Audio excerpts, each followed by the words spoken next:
May paalala sa mga love team at bawal daw.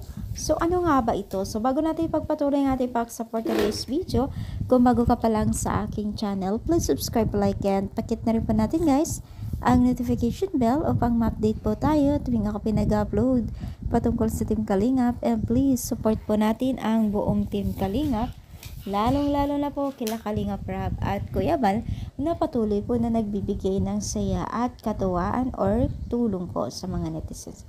Alam niyo ba guys na itong si Kalingap Rab at Kuya Bal ay may mga paalala po sa mga love team na nagaganap po, no?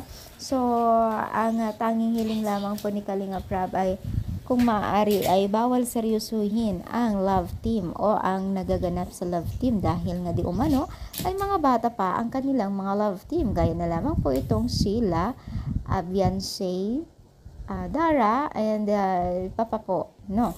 Itong si Carla naman, why not naman na hindi sila magkaroon ng totoong love life kasi unang-una nasa tamang edad na rin po itong si Carla, no? So, pero kung maaari ay hindi muna pwede di umano, sabi ni Kalingap Rab.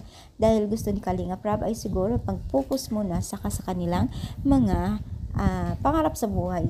Especially po sa mga tinatapos po nilang course, no? So, napakaganda naman po. Tama naman po itong si Kalingap Rab dahil syempre, unang-una po inaalala niya ay yung mga kapakanan po ng mga bata ito, no? Mga dalagang ito. So, it is tama naman talaga. So, ano sa palagay ninyo? Kayo ba ay sang-ayon din po sa ano ni Kalingap Rab? I-comment lang dito sa baba at palike po ang ating video.